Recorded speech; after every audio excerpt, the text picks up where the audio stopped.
bien joli visage que celui de Madame la Présidente. Je ne sais pas, Anthony Quinn, si vous avez l'occasion de regarder la télévision. Vous avez le temps de la regarder? Non, nous avons la télévision en Italie, mais c'est pas bon. Il faut dire que c'est pas bon la télévision en Italie maintenant. Les filles y sont jolies? Ah oui, oui, pas tout le monde, pas tout le monde en Italie. Les speakerines, vous trouvez qu'elles sont bien choisies d'habitude? Oui, je pense, oui, en Italie. C'est la seule chose de regarder dans la télévision. C'est le principal programme, Oui, presque. oui.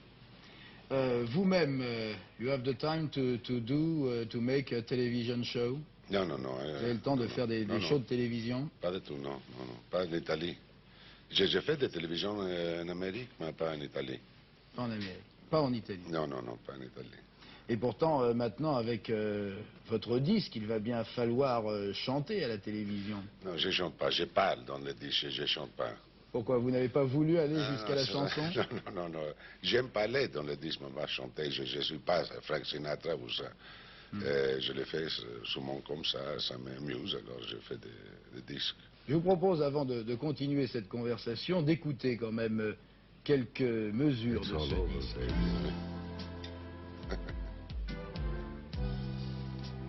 C'est comme ça, c'est fini.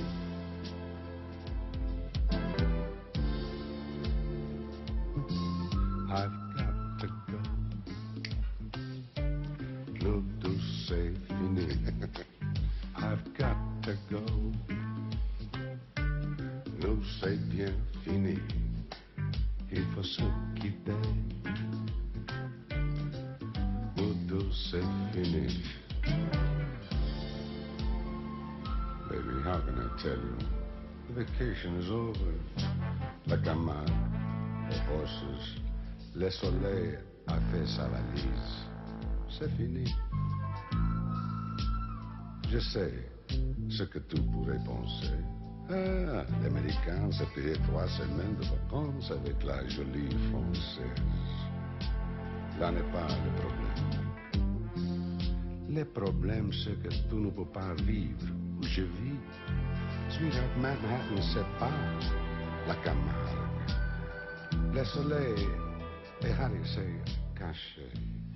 La Camargue, vous connaissez, Anthony Oui, très Quinn? bien. J'ai fait un film, La Camargue. J'ai fait la vie de Van Gogh. J'ai fait de Gauguin là-bas.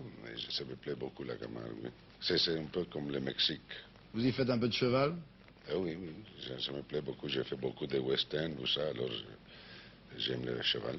Vous avez fait des westerns et ce que l'on peut dire, c'est qu'à chaque fois que vous avez fait un film dans lequel vous faisiez autre chose que simplement un travail d'acteur, quand il s'agissait de faire des exploits, qu'il s'agissait de se mettre dans un climat, vous faisiez l'effort d'aller travailler. Par exemple, pour Zorba le Grec, oui. Vous avez passé assez longtemps en Grèce pour vous acclimater au petit bistrot oui.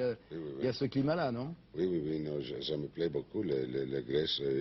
J'ai une grande propriété là-bas, j'ai une petite île, je dis, à Grèce. Et j'ai devenu presque grec pour faire les films de Zorba. Mais chaque fois que j'ai fait un film, je deviens italien, ou grec, ou mexicain. Ça, c'est la seule chose qui m'amuse de faire le comédien. Mexicain, vous n'avez pas besoin de beaucoup d'efforts. Est-ce que de temps en temps, vous oubliez le Mexique? Non, non, non, pas du tout, pas du tout. J'ai le Mexique avec moi toujours. Non, je n'ai pas oublié le Mexique.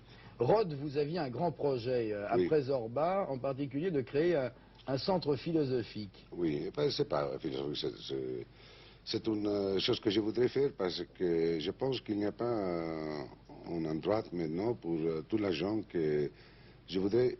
I would like to make a center that explores. Un centre qu'il va passer dans le futur the future of the world. Il va passer. So I wanted to make a place where all the scientists, all the artists, dans l'avenir du monde, où tous les scientifiques, tous les peintres, tous les philosophes, tous les créateurs finalement, se rassembleraient pour étudier l'avenir. Non pas seulement parce que l'avenir m'intéresse, mais parce que j'ai beaucoup d'enfants et je voudrais bien savoir la vie qu'ils vivront.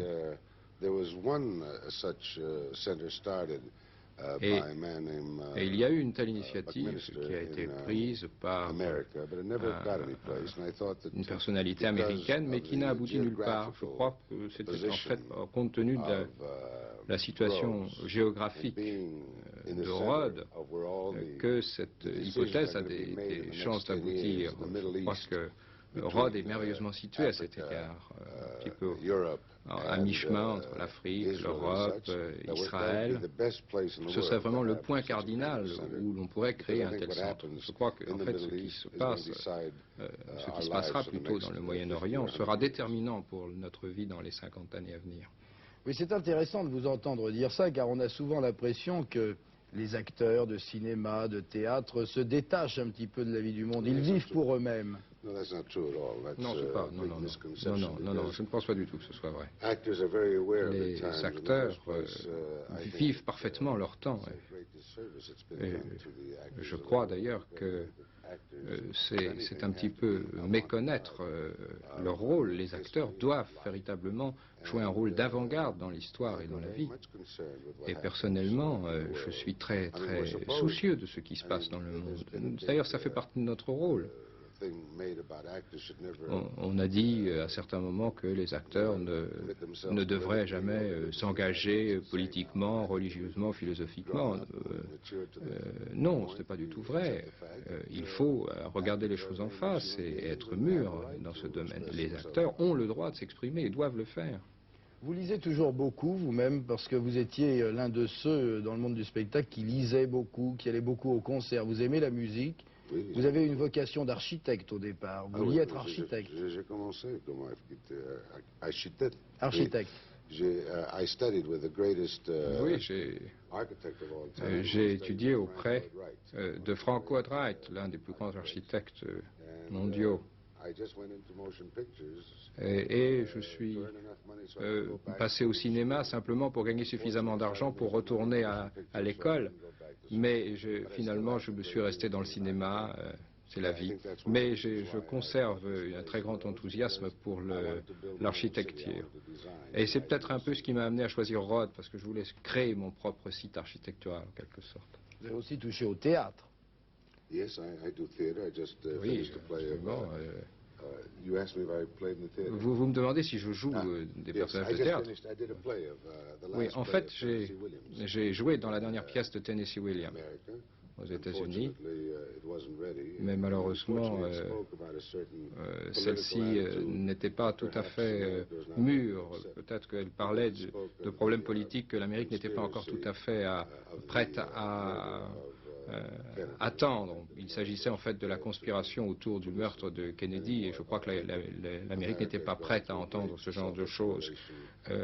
L'Amérique était dans une phase de réexamen global et ne souhaitait pas que l'on s'approfondisse sur ce genre de choses finalement. Et vous aviez commencé avant le cinéma par le théâtre. Les premières fois où vous êtes montré au public, c'était au théâtre, un petit théâtre, parce que votre père avait déjà une vocation artistique, il était caméraman, non? Oui, il était deuxième caméraman. D'ailleurs, c'était une période assez extraordinaire, parce que d'ailleurs, je m'appelle Antonio Rudolfo Quinn, vous voyez.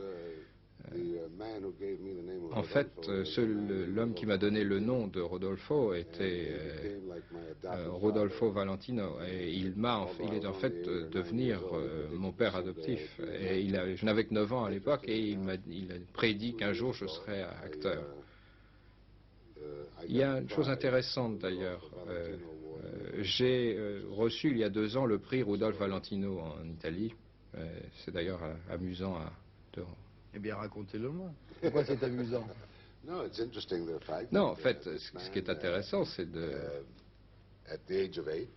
qu'à 8 ans, Rudolph Valentino disait il sera acteur, et non seulement il a eu raison, je suis devenu un acteur. D'ailleurs, je lui ressemblais un petit peu, et il m'a offert de jouer la vie de Rudolph Valentino, et j'ai eu l'intelligence de refuser d'ailleurs, parce que je n'aurais certainement pas eu l'envergure de le faire. Mais je dois dire que je lui dois beaucoup.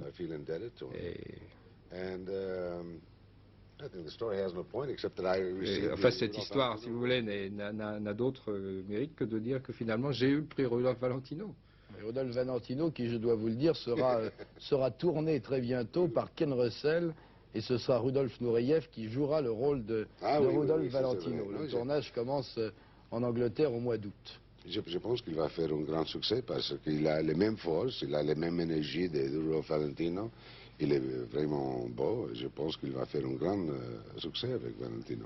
Quand on a tourné, et ce sera ma dernière question, Anthony Quinn, quand on a tourné avec Kazan, quand on a tourné avec Cécile B2000, quand on a tourné avec les plus grands du cinéma, avec Fleischer, et en particulier le Barabbas en 1961, et qu'on a des tas de passions dans sa vie, la lecture, la musique, est-ce qu'aujourd'hui on ne se dit pas, bon, il est temps que je m'arrête ou j'ai encore quand même envie de faire quelque chose au cinéma? Non, parce que toujours il y a des choses à faire. Maintenant j'ai la passion, la grande passion de faire la vie de Picasso, par exemple. Et aussi je suis venu ici justement pour faire une coproduction avec France pour faire la vie de Rodin, que ça m'intéresse beaucoup de faire la vie de Rodin, aussi la vie de Picasso. Particulièrement la vie de Rodin, parce qu'il avait vécu dans une période très intéressante pour France, la période de Dreyfus, la période de Victor Hugo et tout ça, et que je pense que ce sera un film, la vie de... Il y a toujours quelque chose à faire, alors je ne peux pas arrêter pour le moment. Merci, et nous ne le souhaitons pas surtout, Anthony Quinn. Merci en tout cas d'être venu à l'occasion de ce passage à Paris et d'avoir été mon invité aujourd'hui. Nous vous retrouverons par le disque, si nous ne vous retrouvons pas tous les jours à la télévision. À très bientôt.